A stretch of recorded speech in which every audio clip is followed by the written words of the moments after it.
I hate how media write about victims and or write about women as only victims. Just madness. Yes, are there misogynists and assholes? Of course. Are there women who hate men and are horrible to men? Of course, this is reality. As someone who actually is empowered, I can move on. If you are a man who wants a virginal woman, which I think is a great thing to pursue. I don't think it's a lovely thing to pursue. I mean, it's a ridiculous notion. Because why would you want to be with someone who has no experience of this important part of life? I mean, what does it say about you as a man? What is some deep-seated insecurity that you don't want to be with ever compared to anyone else?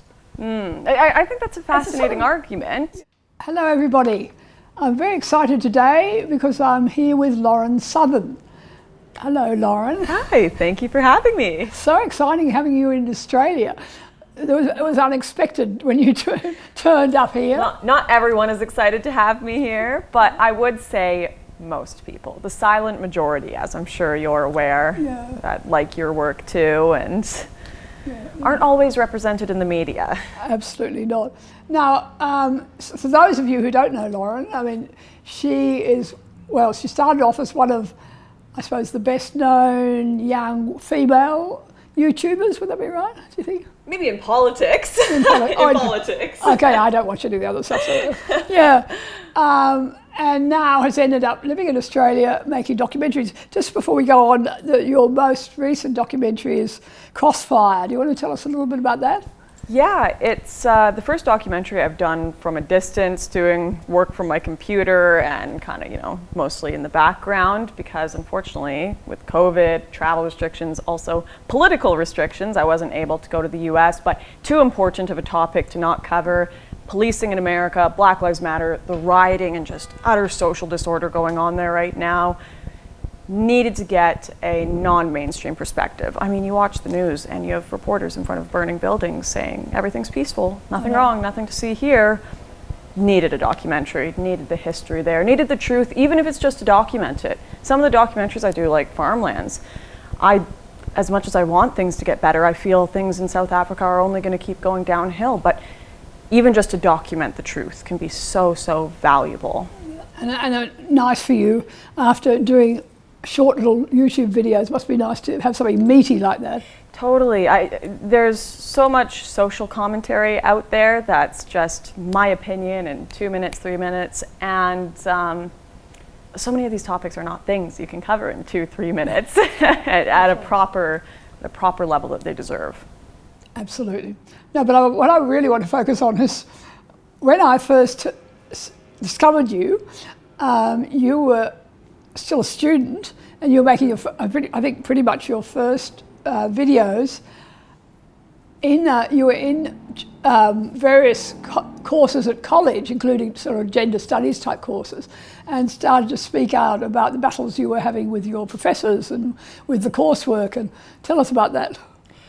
Yeah, oh man, even my first few years in university, I didn't even bother taking the feminism, gender studies stuff. I was like, oh, I'll just avoid it. But it was getting inserted into my other courses anyways, all the feminism, gender studies, social justice, postmodern deconstructive ideology. My English 101 course, we were told spelling words wrong was deconstructing like our capitalist patriarchal society. So we were being taught to spell things wrong as if that was a good thing, and I'm paying for this course. So it didn't matter anyways, you're gonna come across it.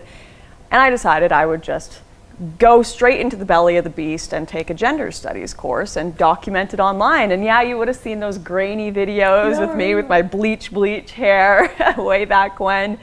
And I remember recording them. And I remember the battles you had because you weren't, they were arguing you weren't allowed to record them. And yeah, well, that's what they thrive on, is no one outside of the university seeing the crazy things people's kids are being taught and university students are being taught. Because I reckon if some of my courses, if I had a recording going on, some university professors would be in a heck of a lot of trouble for the things they were saying to us. Well, I remember at the time, how long ago was that?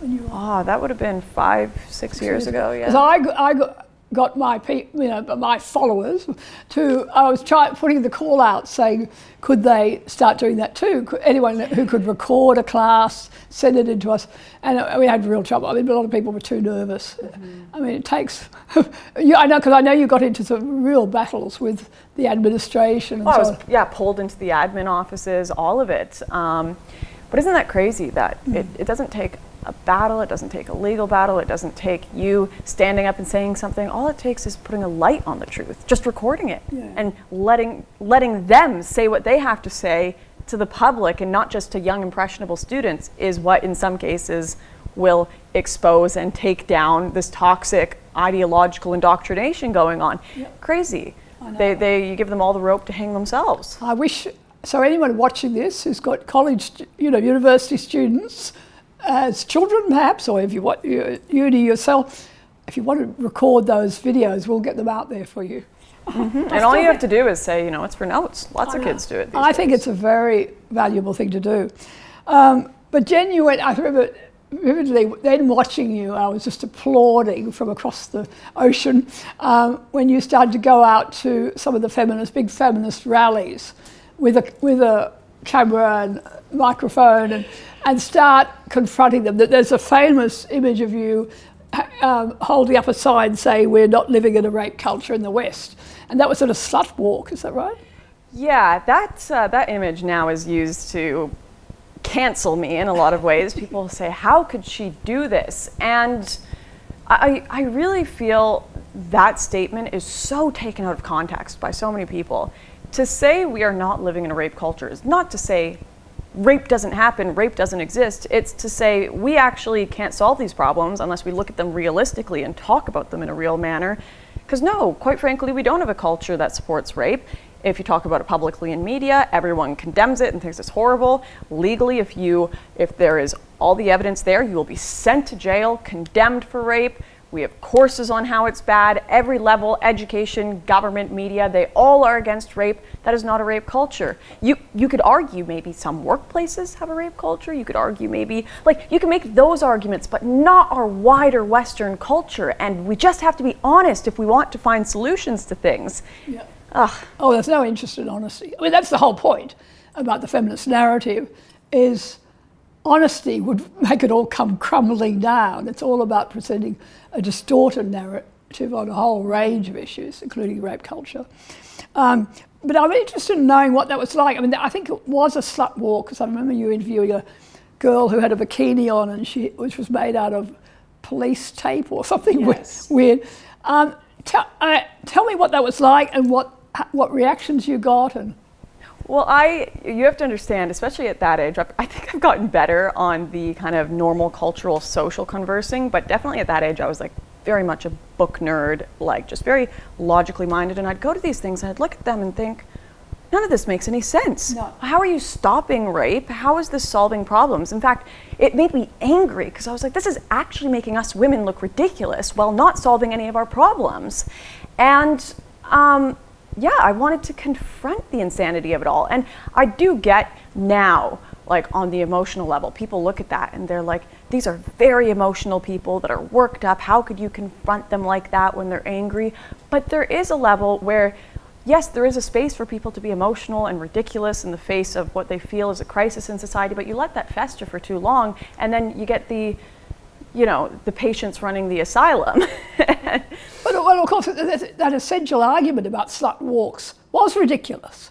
I mean, the notion that we can dress as we like and that our behaviour, obviously that doesn't give men licence to rape us, but the argument that we can dress as we like and take no responsibility for our own behaviour is craziness.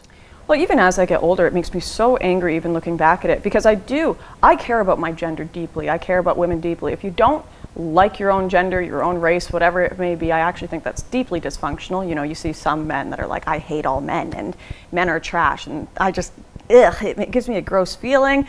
Some men that will say I hate white people, and they'll be white themselves. And I'm like, what is wrong with you? I don't care what your race or gender is. If you hate yourself, there's something deeply dysfunctional about that. So I love women, and that's actually what makes me very frustrated about feminism is we're not being prepared for reality. We're not being prepared for if these situations actually happen to us, you know, whether you lock your car or not, that's your decision. But if you don't lock it, you're more likely to get it robbed. It doesn't mean you deserved it, but it's just a foolish decision. And we can be educated to make wise decisions, and we should be educating women for the world that we live in, which is a broken world that is not perfect, not the world that feminists think is this utopia. And we're also setting women up to not be respected by men by asking that we be given positions that we don't deserve just because of our gender, rather than saying, give us egalitarianism and we will succeed anyways, we will do well anyways.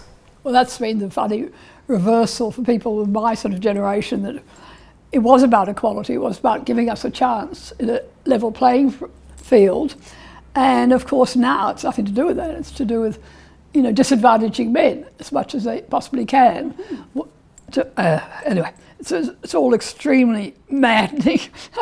But I think some of your initial videos about feminism, I mean, they got millions of people watching them, which was really important because you were talking about the key issues like suicide figures and domestic violence and all the areas where feminism was distorting the truth and spelling out what the real world is actually all about, which is really important. Yeah. What sort of reaction were you? I mean, do you know who was watching you? Was it males, females? Lots of young men, yeah. Absolutely, and some women as well that were starting to. I mean, this is the thing: women aren't stupid. We aren't a monolith. We don't all buy into this. Men, obviously, because they're like, holy shit! Finally, someone is seeing us. But yeah, like it got to the point of such distortion that you had the UN tweeting out figures like 1 in 10 journalists who die are women. How are we not supporting women? Well, what are the other 9 out of 10 that are dying? Yeah. You know? Like, 1 in 5 homeless people are women. Well, what are the other 4 out of 5? Like, if you're going to put out a stat to try to show the importance of a gender disparity issue, you think you'd put out you'd talk about the gender that was the majority of said issue, but it got to the point of such distortion that they didn't even care. Yeah. It's delusional, and everyone in society for a long time had been so fed up with this, but no one wanted to say it publicly. No one. And I think that's also why I got to the prominence that I did, because me and a few other people at that time finally just, you know, said the emperor has no clothes when everyone else was thinking it, and there was a sigh of relief, and all of this anti-SJW stuff, just the floodgates were open. Some of the top YouTubers just in gaming in all different spheres were mocking the SJW madness because they were all fed up, as they should be. It went too crazy. I suppose one of my favourite stunts, I suppose it was a sort of stunt, that you did was when you were challenging this whole gender fluidity rubbish, and you went and registered to be a male. Can you tell people about that who don't know? Yeah, so in Canada, it got to a point where it's like people could just walk around and have a full beard, not even do anything to change their voice, behavior, mannerism, and say, I am a woman. If you don't call me a woman, then you're actually committing bigotry. And this is now legally an issue under Bill C-16, and certainly in workplaces or universities, you can get kicked out. You can get fired for denying that. Once again, just the emperor has no clothes, and we're all having to shut our trap and pretend he does. So ridiculous. I went and changed my gender, went to a doctor, told them I felt like a man. The doctor's like, well, I'll lose my job if I don't say you are. So did he say that? No, but you could tell. The doctor was like, oh, I think the exact line she said was, I can't deny your experience, and gave me the letter. I wore full makeup, heels, hair down, and went over to,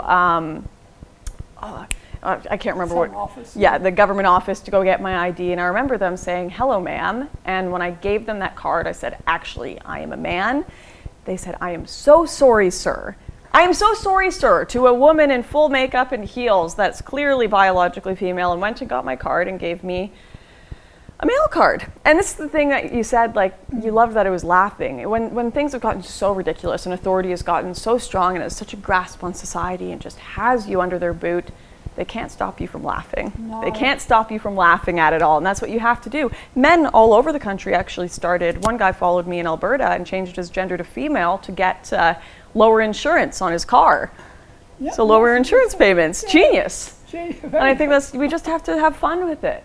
Yeah. I want, in the face of Biden's new gender laws with sports, where men can go play women's sports now, I hope every single championship is taken by a man.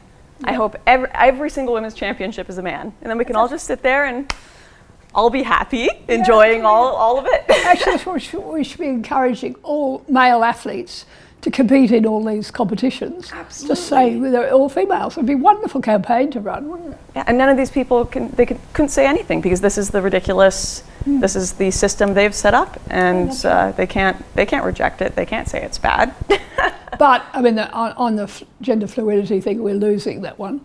Oh. You have to take it to its ridiculous conclusion to show them. Yeah, no, I think it's an excellent idea. I suppose what I was interested in is the personal toll it takes. And of course, we're up against, if you challenge the mainstream thinking, you're up against really vicious media now who will do everything they can to take you out.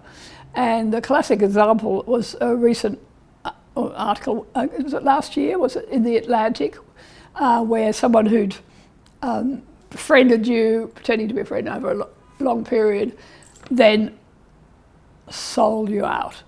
And I mean, I can imagine how horrible that was for you, but what I loved really was this stupid journalist, this male journalist, thought he'd trick you into a Me Too accusation. Tell us about that. Oh yeah, the whole time he was following me around, pretending to be my friend, he was very trying to pull me over to the side of feminism, and I appreciate you as a woman, I respect you as a woman, you deserve for all of your feelings and everything to be heard as a woman. And I'm like, yeah, I've heard all that before, but I still have my feelings about feminism, don't like sexism. And I've always been very, very clear with my views. Of course, they cut them up in the article, made them appear quite schizophrenic, and took quotes out of context, added quotes I never said. But that was one of the more insidious things, is they overheard, secretly recorded a phone call I had with a gentleman that was in the right-wing political movement. I won't say his name just because I think it's just so, they want that. They want to just get the clout off of accusations and everything. But they secretly recorded this phone call and called me later, and it was a phone call of him just being very, very flirty and forward, and I was like, I'm not interested, left me alone. Anyways, the Atlantic called me and say, we've got this secret recording, we know you were harassed, and we want you to do a story with us on this harassment. And at the same time, they were kind of telling me, they started with, we respect yours. Actually, yes, this is how it started. After he heard that phone call and told me he wasn't recording, he asked me repeatedly for 2 years, could you talk about that phone call experience with me? It's all on your own terms.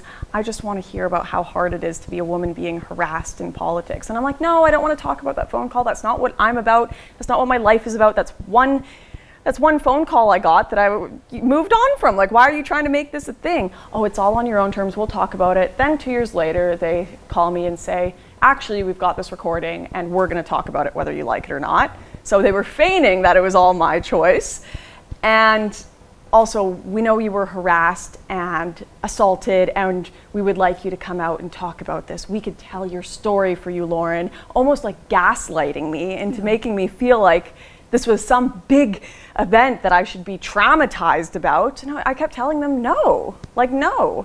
This guy's flirting with you, and you can handle it. Exactly. And they're pretending it's some sort of, he's hitting on you in an offensive way, and yeah. Exactly. And so anyways, I tell them 20 times, I'm like, this happens. This happens to women in media. But if you're going to write about it and not give me a choice, I've told you I don't want this in your story, because I hate how media write about victims and or write about women as only victims. I hate that you always have to write about us in a sexual manner. If you actually respect women, why don't you just write about my work and my career instead of making me this caricature that you want me to be? I made it very clear, I don't want you to write about this. They said they're going to write about it anyways, and I'm like, if you write about it, you better damn well write. I said, no, I'm not interested, walked away, felt empowered that I can do that, and was not assaulted, harassed, or anything in any sort of way like that. You better write about it like that, because that's what happened. Of course, that's not what they write. They write, I'm some poor victim. Oh, I think they wrote, the alt-right's most famous woman was very powerful, but the misogyny was more powerful than her. Just madness. Yeah. Yes, are there misogynists and assholes? Of course. Are there women who hate men and are horrible to men? Of course, this is reality.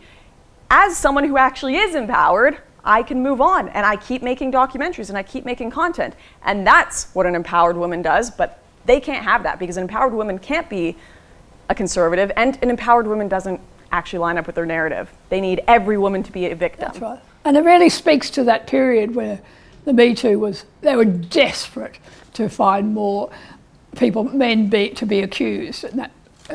And now luckily it seems to have subsided quite a lot. I've even seen leftists complain about it, where, AOC came out recently and was talking about assault and feeling victimized and all of this. And of course women should be able to talk about their experiences, but it seems like the only expression we're allowed now is expressing ourselves in ways where we are victimized. Yeah. We're not allowed to express ourselves in any other form in the media. Our whole language is a language of the oppressed. Yeah. When I don't feel particularly oppressed. I can imagine that. Now, you're here. Why are you here? Why are you in Australia?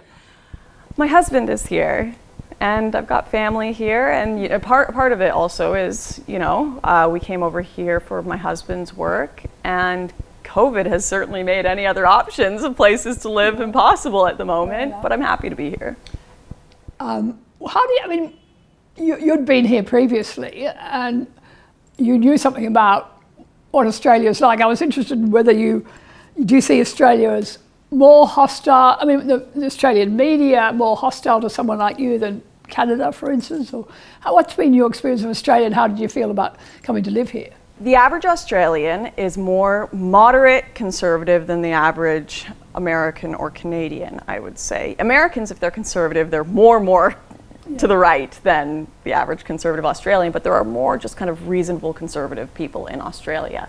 And I think that's why also here in Australia, the left are so much more vicious than anywhere I've seen before, is because they actually do have this very large percentage of the populace that are just like, leave me be.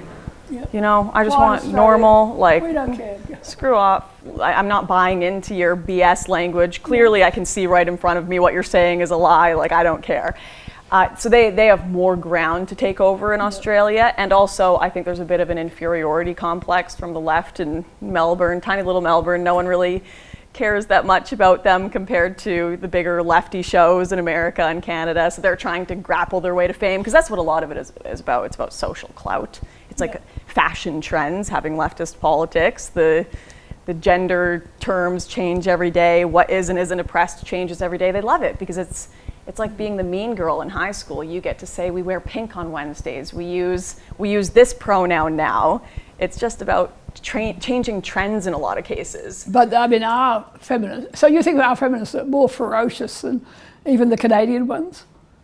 Here, the Canadian ones, so the laws in Canada are back up feminist ideology more than in Australia, in my opinion, but the social commentators in Australia are more vicious and in some cases literally schizophrenic in the claims that they make. Well, I've had Cassie J was the classic.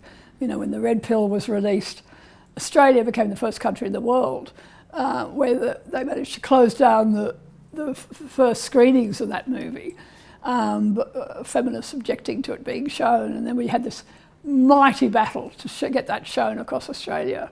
And then poor Cassie came out here, and I'd arranged all the media for her, and the television programs she appeared on. These are mainstream media programs, which you would have thought would realise she had a fantastic story in herself. Lovely young female feminist producer from California, goes to look at what's happening in terms of men's rights battles and ends up being converted. Ends up realising there were some real issues in terms of... and that was fantastic. Story. And the media just chose to just one program after another to attack her and destroy her. It was very revealing. And she had a terrible time. Yeah, I had her here looking after her, giving her motherly love, because it was just so... Because she really was very... Anyway, so, I was interested in knowing whether that gave you some trepidation to end up in a country like this.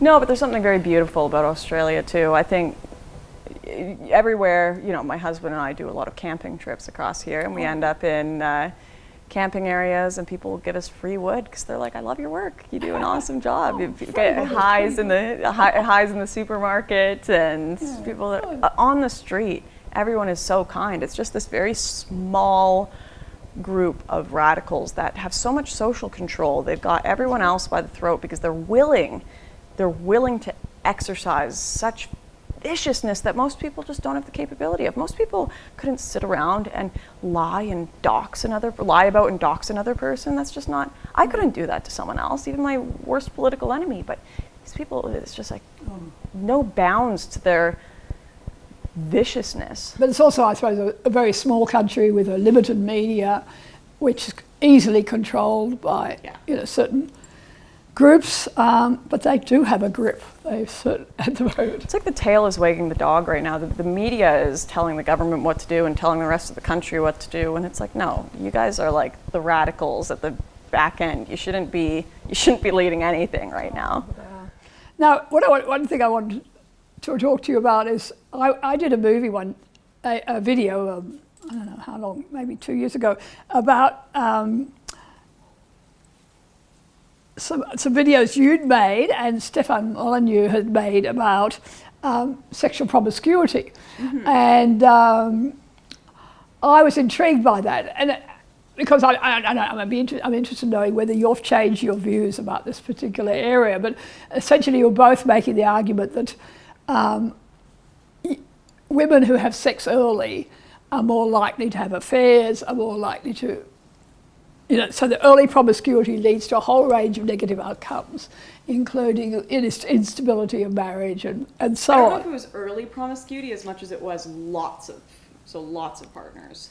Well, Molyneux talks about, the women who have sex at 12, there's this, he really spells it out as a correlation between the age at which you start having sex. I mean, I don't have any record of how much sex they had, so that's the only thing they could actually measure. It was from I think it's called a Heritage Foundation study where they pulled together all this data of age at first sex and then, stability of the marriage and a number of people having affairs and so on. And so I was not very kind in my critique of that, because it was. I mean, here's Stefan, who's a very smart bloke, but he's clearly would have understood that he was confusing correlation with causation. I mean, the people who have, it's not because that girl had sex at 12 that leads her to, have an affair or break up her marriage. It's who is it who has sex at 12? I mean, there are other causative factors. So the people who have sex really late, first sex really late, are more likely to be religious, more likely to be conservative, and also the people less likely to have affairs and more likely to be in stable marriages. And the confounding variable is the religiosity or conservatism. So that's what protects them. And on the other side of the coin, the young women who have early sex are much more likely to be women who've come from, dysfunctional relationships, who've grown up. We know that. The girls who grow up in single-parent homes, the girls who grow up in fatherless homes, and so on. And there you tend to find these patterns emerging of early sex. And they're exactly the sort of people who are less likely to want to stay in a marriage when they're not happy. And they're all those attitudinal factors are going to influence those outcomes for them in terms of their marriage. Mm-hmm. So I was very interested. I don't know whether you have any other thoughts about that, because you used to really push virginity. Do you have any? Have you revised your? I can't speak for Stefan's opinions, and I certainly I can't. I have no time for the people online who are. They call themselves like the trad community, and this isn't to say I'm against traditionalism, of course not. But the people who all they do is call out others and say, you're a degenerate, you can never have any redemption, these statistics say you're never going to get married or have any sort of happy, fruitful relationship later on in life. I have no time for those people. I am interested in definitely the statistics around sexual promiscuity and lasting love later on. But to say all of this, I want to point out we have all grown up in a society and culture that tells us promiscuity at a young age is a good thing. We all, young girls had Teen Vogue, all the TV shows we watch. I mean, Sex in the City type. Yeah, this kind of culture. We've all grown up. Not all of us. I mean, I grew up in a rather conservative home, but so many people without parents that were really involved in their life with structural values grew up being taught their values by the media. So really, no values at all. And how you can expect people to guide their life or not make wayward decisions is crazy. And to say that they can never be redeemed or fix their life or repair it, I think is crazy as well. Now, when it comes to sex itself and whether having lots of sex is bad for you or bad for relationships later, I've seen people that have been very promiscuous that have absolutely had wonderful lasting relationships later on. But I also just know the human experience through having friends of mine cry on my shoulder, through being through breakups myself. When you go through a breakup, when you sleep with someone and they ghost you or something, when you have these continuous relationships that don't work out, a piece of your heart is taken. There's always a piece of your soul that ends up taken, and a lot of people, to protect themselves, they get colder and colder and colder, and they put up barriers, and they get more I don't know, I'm not a psychologist, but almost more sociopathic towards relationships because they don't want to open up too much and allow themselves to be in a position where they can be harmed by another person again the way they were before, because we all believe in the great romance and love in our first relationship. I suppose these women are not, I mean, some of them might be choosing It's just more difficult, I'd say. I know, I get that, but some of them are choosing to live a life where they have a lot of casual relationships, but I think most aren't. Most are looking for love, most are looking for lasting relationships and not necessarily finding them. So, I mean, the whole business of what is promiscuity? Is promiscuity a certain number, going to bed with a certain number of people? I mean, what does that mean? Because if you look at what the messages our society is giving young women, on the one hand, there is that Sex in the City message of sex is very casual, it's all fine. But they're also, the women's magazines are full of articles about how many men is too many. And they're still finger wagging to women about, or should you tell him if you've been to bed with 5 men or 10 men? So there's a lot of confusion around that issue. And if people spend 10 years of their life single before they're marrying, which is what the figures today show, when you go out with someone, even if you go to bed once a year with one new person who you're hoping to marry, you've got 10 men. I mean, I find the whole notion of promiscuity really problematic, because what are we talking about? What numbers are we talking about here? When is it bad? And who is doing the pushing? I mean, the men are the ones who are trying to get often it's not. The men are pushing the women to get into bed with her.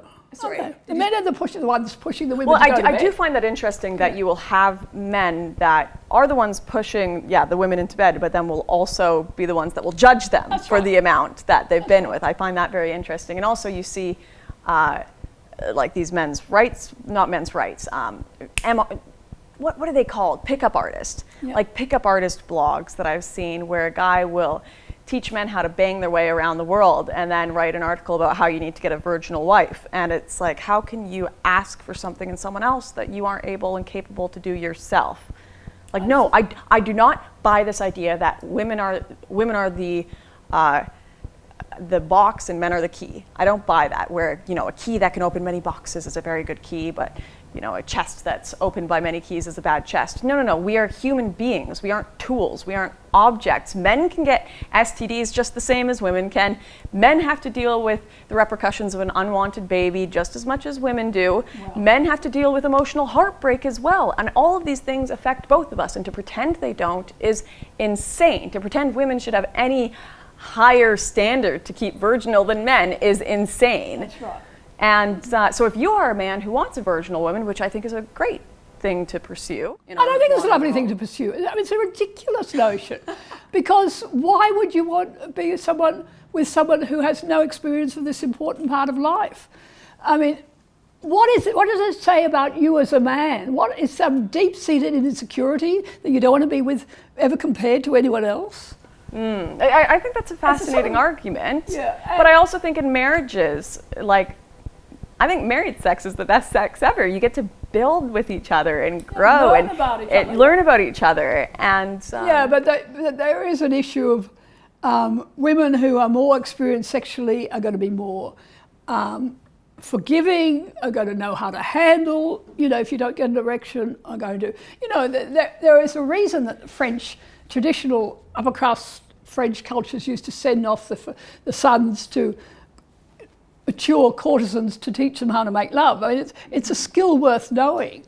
Maybe I've got a very romantic idea of it, but I will agree with you on the sense that I do think because I grew up in a culture like purity culture, and we were talking about this earlier, where I know girls that literally even when they have gotten married, sex is scary to them and they think it's bad and evil and they don't know how to engage with it, and that's hurt their marriage, and they've had to go to counseling to see sex as a good thing. When even if you're a Christian, sex is a blessing. It's a beautiful thing. It creates life. And I do think we need to, even if you do want virgins at marriage, that's your goal, we need to talk about sex more. We need to be more open about what it is, how it works, the problems that can arise. Because so many people that I know that get married, problems with erectile dysfunction, problems with miscarriages, all of these issues, they're like, what? I had no idea. How can they not? It's amazing though, they have no idea in this culture where everything's there. Right. I mean, it is weird.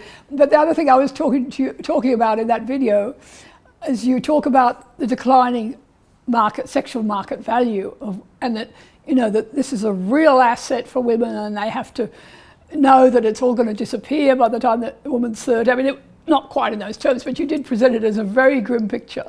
And I need to say to you, Lauren, that it's not that bad. I mean, believe me, it's simply not true. I mean, the notion, which is out there on the internet a lot, that from men, that, that women don't realise that they've had it by 30, is just a joke, because all the men who are attracted to young women won't get young women. The only men that get young women are men who are really successful or whatever, handsome, or, they have a lot of choice. But most ordinary men don't have a lot of choice. And most women marry men within 5 years of them. That's all the way through all the different age groups. So we have plenty of market value, Lauren, us women in our 70s, and we are perfectly capable of attracting men in our own age group, and you needn't think it's all downhill from now on. Oh, no, I have no doubt. I know people that are only attracted to women that are older than them, and younger guys too. It's all... we were talking about France before, and the head of France with his older wife. Such a grim message to give to women and to men, to say, you lose it all. You don't actually. I mean, there'll always be men attracted to you if you're a woman who, has the right attitude and looks after herself and so on. I mean, women of all ages can attract. I would agree with that. I think there are definitely better decisions people can make in their life, but there's always... when I found my husband, I was working on trying to be a more attentive, emotional person, because I was very, going on to all these protests, very cold emotionally. I just work, and I'm like, no, I want to be able to retain friendships, community, be attentive emotionally. And I was really working on these things in myself. And while I was working on that, I just happened to find my husband along the way when I started working on myself. And I found someone who was attentive to me and my needs and amazing in so many ways. And this is what I've noticed, like you've talked about women's expectations and how they have all these expectations of men. And I find as soon as you start actually just trying to create those expectations you have in yourself as something you would do for other people, you'll find those kind of people come to you. You have to make yourself into a person that is worthy of the kind of amazing person you want. Well, I'm very happy that you've found your amazing person and have a baby, which is the ultimate blessing, isn't it? That's so nice. Actually, our baby was brought to us by stork because I only like virgins. That's right. Yeah. That's a help. Anyway, and we're very happy to have you in Australia, and I hope your next documentary, which is on sexual revolution. It is on the sexual revolution. There you go. See, I am exploring sex and talking about sex to people as it needs to be talked about in an honest and open way, not in this closed off puritanical way that some people think is best, but actually doesn't set up anyone for the real world and real stumblings and real adventures, if you want to put, and also, in the very, sometimes I think, too open way of the feminists of let's just sleep with everyone, but let's explore it all. Yeah, good. Anyway, thank you for talking to me today. Yeah. And I'm sure my viewers will be very interested in this newcomer to Australia. Thank you for having me.